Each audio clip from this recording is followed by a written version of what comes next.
Tríduo Pascal, Sábado Santo, tema 46, a sepultura do corpo de Cristo. Pontos a meditar. 1. Sinais que se seguiram à morte de Cristo, atravessado pela lança. Jesus é despregado da cruz. 2. Preparação para a sepultura. Valentia e generosidade de Nicodemos e José de Arimateia. 3. Os apóstolos ao lado da Virgem. Pelo sinal da Santa Cruz, livrai-nos Deus, nosso Senhor, dos nossos inimigos. Em nome do Pai, do Filho e do Espírito Santo. Amém. Meu Senhor e meu Deus, creio firmemente que estás aqui, que me vês, que me ouves. Adoro-te com profunda reverência. Peço-te perdão dos meus pecados e graça para fazer com fruto este tempo de oração. Minha Mãe Imaculada, São José, meu Pai e Senhor, meu anjo da guarda, intercedei por mim.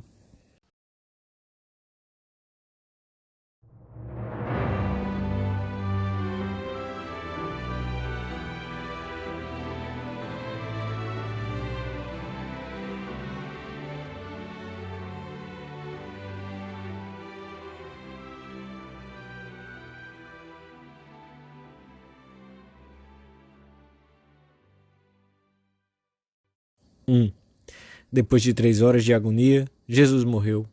Os evangelistas narram que, enquanto o Senhor esteve pregado na cruz, o céu escureceu e ocorreram coisas extraordinárias, pois era o Filho de Deus que morria. O véu do templo rasgou-se de alto a baixo, dando a entender que, com a morte de Cristo, ficava abolido o culto da antiga aliança. Agora, o culto agradável a Deus passava a ser tributado através da humanidade de Cristo, que é sacerdote e vítima. A tarde da sexta-feira avançava e era necessário retirar os corpos. Não podiam ficar ali no sábado. Deviam estar enterrados antes de que brilhasse a primeira estrela no firmamento. Como era a Parasceve, o dia da preparação da Páscoa, para que os corpos não ficassem na cruz, porque esse sábado era particularmente solene, os judeus rogaram a Pilatos que lhes quebrassem as pernas e os retirassem. Pilatos encarregou alguns soldados de quebrarem as pernas dos ladrões, a fim de que morressem mais rapidamente. Quando chegaram a Jesus e viram que já estava morto, um dos soldados abriu-lhe o lado com uma lança e imediatamente saiu sangue e água. Este episódio, além do fato histórico presenciado por São João, tem um significado profundo. Santo Agostinho e a tradição cristã veem brotar os sacramentos e a própria igreja do lado aberto de Jesus. Ali abria-se a porta da vida, e dali manaram os sacramentos da igreja, sem os quais não se entra na verdadeira vida. A igreja cresce visivelmente pelo poder de Deus. O seu começo e crescimento estão simbolizados no sangue e na água que brotaram do lado aberto de Cristo crucificado. A morte de Cristo significou a vida sobrenatural que recebíamos através da igreja. Esta ferida, que chega ao coração de Cristo e o trespassa, é uma ferida que se acrescenta às demais e que resulta da superabundância do seu amor. É uma maneira de expressar o que nenhuma palavra pode dizer. Maria compreende e sofre como corredentora. Seu filho já não pode sentir o golpe da lança, mas ela pode. E desse modo, cumpre-se até o fim a profecia de Simeão. Uma espada trespassará tua alma. Desceram Cristo da cruz com carinho e veneração e depositaram-no com todo cuidado nos braços de sua mãe. Ainda que o seu corpo seja uma pura chaga, o seu rosto está sereno e cheio de majestade. Olhemos devagar e com piedade para Jesus, como a Virgem Santíssima o deve ter olhado. O Senhor não só nos resgatou do pecado e da morte, mas nos ensinou a cumprir a vontade de Deus por cima de todos os planos próprios, a viver desprendidos de tudo, a saber perdoar quando aqueles que nos ofendem nem sequer se arrependem, a ser apóstolos até o momento da morte, a sofrer sem queixas estéreis. Não estoves a obra do Paráclito, une-te a Cristo, para te purificares, e sente com ele os insultos e os escarros e as bofetadas, e os espinhos e o peso da cruz, e os ferros rasgando a tua carne, e as ânsias de uma morte ao desamparo, e mete-te no lado aberto de nosso Senhor Jesus, até encontrares refúgio seguro em seu coração chagado. Ali encontraremos a paz, diz-nos São Boaventura, falando desse viver misticamente dentro das chagas de Cristo. Oh, que boa coisa é estar com Jesus crucificado. Quero fazer nele 3 moradas, uma nos pés, outra nas mãos e outra, perpétua, no seu lado aberto. Aqui quero sossegar e descansar, e dormir e orar. Aqui falarei ao seu coração.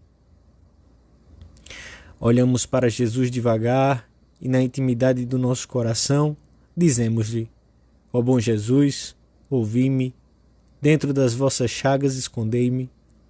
Não permitais que me separe de vós. Do inimigo maligno defendei-me. Na hora da minha morte chamai-me e mandai-me ir para vós, para que vos louve com os vossos santos por todos os séculos dos séculos.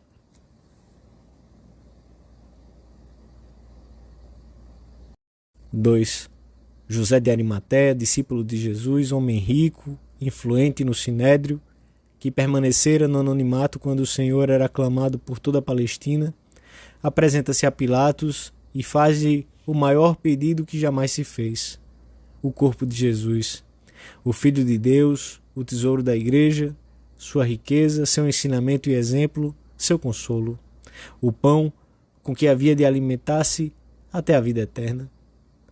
Naquele momento, José representava com seu pedido o desejo de todos os homens, de toda a Igreja, que necessitava dele para manter-se viva eternamente. Nestes momentos de desconcerto, em que os discípulos, exceto João, fugiram, aparece ainda outro discípulo de grande relevo social, que também não estivera presente nas horas de triunfo. Chegou Nicodemos, aquele que outrora havia ido ter com Jesus de noite, levando umas 100 libras de uma mistura de mirra e aloés.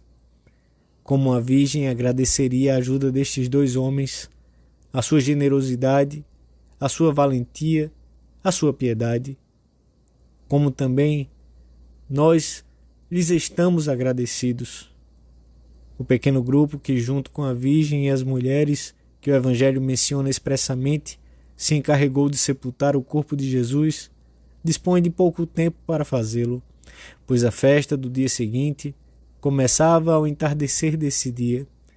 Levaram o corpo do Senhor com extrema piedade, perfumaram-no, envolveram-no num lençol novo que José comprou e depositaram-no num sepulcro escavado na rocha que era do próprio José e que não tinha sido utilizado por ninguém. Cobriram a sua cabeça com sudário. Como invejamos José de Arimateia e Nicodemos, como gostaríamos de ter estado presentes naqueles momentos para cuidar com imensa piedade do corpo do Senhor. Eu subirei com eles até junto da cruz, apertar-me-ei ao corpo frio, cadáver de Cristo, com o fogo do meu amor. Despregá-lo-ei com os meus desagravos e mortificações. Envolvê-lo-ei com o lençol novo da minha vida limpa, e o enterrarei em meu peito de rocha viva, donde ninguém o poderá arrancar. E aí, Senhor, descansai. Quando todo o mundo vos abandonar e desprezar, serve-an, eu vos servirei, Senhor. Não devemos esquecer, nem por um só dia, que Jesus está nos nossos sacrários, vivo, mas tão indefeso como na cruz ou como depois no sepulcro. Cristo entrega-se à sua Igreja e a cada cristão para que o fogo do nosso amor o atenda e cuide da melhor maneira que possamos, e para que a nossa vida limpa o envolva com o lençol, como o lençol comprado por José, Mas além dessas manifestações do nosso amor, deve haver outras que talvez exijam parte do nosso tempo, do nosso esforço, dos nossos recursos econômicos. José de Arimateia e Nicodemos não regatearam essas outras provas de amor.